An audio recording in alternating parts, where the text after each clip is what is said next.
Hi, good morning, everybody. This is Mr. Rader. It's March 26th. This is the lesson for economics. And today, what we're going to be looking at is how we can create and organize a petition as one of our recommendation strategies to address our public policy quality of life issues. And the key question is, how should we organize the petition to change policies or to create programs? This allows us to either change the rules or it allows us to create a community service-based program. So what I'm going to ask you to do first is to explore the petitions listed on change.org by clicking on the Browse tab at the top of the screen on change.org, and I'll show you how to do that in a little while. You'll write down the title of the petition and a brief description of its purpose and any action taken on the part of the petitioners to implement their idea. So this is one screenshot of change.org. You will see another example soon enough. This is a specific one. This is looking at the store Lowe's and the selling of deadly paint strippers. You'll see that the petition was successful. They had 65,815 supporters. And again, notice how they link it through to various social media platforms. As many of you know, in order to get the city schools to actually close down, it actually did require a very large lobbying effort from educators, from parents, and from other officials to convince city officials to actually close the schools. This was a petition that was put together by the Teachers Union, the United Federation of Teachers, as a petition to the mayor of New York City, Bill de Blasio. And I figured it'd be worthwhile to take a screenshot of this because it is very relevant to what we're doing right now. And it was one of the factors that did prompt the mayor to close the schools on Sunday. This is another petition. This was created by two sixth graders in Calgary, and their campaign was #BetterCup. And it was really designed to try to convince Starbucks to change the kinds of products they were using in their coffee shops. So how do we actually design the petition? I'm going to kind of walk you through each of the steps.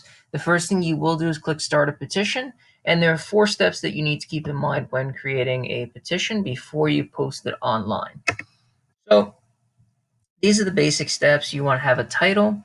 You choose a decision maker, the person that could actually help you to implement your idea. You explain briefly, a couple paragraphs, what's the problem you want to solve. I suggest look at the ones in the student websites that were posted yesterday. You could look at their petitions for more specific examples. You'd continue with your HSDAT email. You can include a photo or a video, and then you click Publish.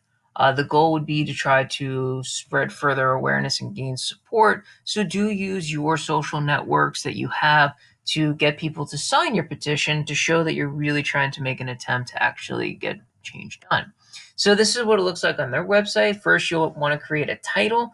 You want to get their attention with a short title that focuses on the change you'd like them to support. So for example, buy organic, free-range eggs for your restaurant, not stop the inhumane treatment of chickens in battery farms that are force-fed. Focus on the solution and communicate urgency. Step 2, you want to identify a decision maker. It could be a person, organization, or a group that can make the decision about your petition. You might need to do some research to find the right person. Again, think about who the decision makers are. Is it a school administrator? Is it something that you want to do in your school? Is it a member on the city council? Is it the mayor of the city? Is it a local business official? You want to keep in mind who the officials are who can help you with your topic. You may not necessarily have to go straight to the top. Sometimes you get faster results if you choose a more junior person. You want to then explain the problem you want to solve. So the more specific you are, the better, and people are more likely to support your petition if it's clear why you care. You want to be able to explain how it'll impact you, your family, and/or your community. I just want to take a moment and just remind you all, please do not write your name. Please do not write the name of the school. These proposals for the WISE Foundation do need to be anonymous, so my suggestion, follow the samples of former students, indicate that you're a high school student, or that you're a high school student in a partnership working on a public policy paper for a government economics class about public policy research. You want to make sure you're describing the solution in terms of what is it you want to do. and you want to try to personalize it as best as you can. And that's really it. So a couple things to keep in mind is what information are you including in your initial draft of this petition, and what else still needs to be done? Would it make sense for you or your partner at this point to create a social media presence? Can you use existing social media platforms to get the word out? That's really going to be up to you. That part won't be mandatory, but it is something to consider for those of you that want to have very competitive proposals.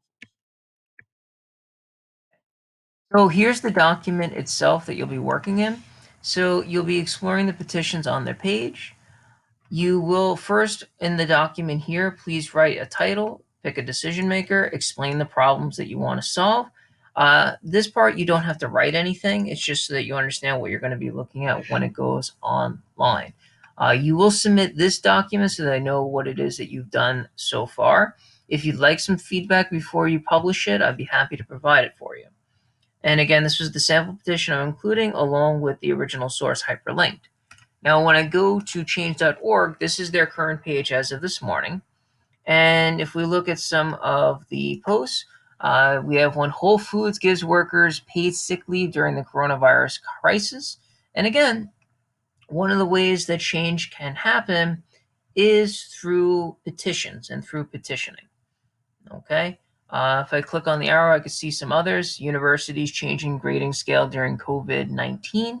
Again, if I click on it, you can see specifically what their goal was, and you can see the kinds of information that in this case is a student for their college, what they would post as part of their request, so on and so forth. Okay. That will do it for today. Again, you can go right through change.org. You can click the browse button. You can see different things that are out there. There are a lot of different petitions that are out there at various levels of success. If you have any questions, please do reach out to me via email, and I hope you all have a nice day.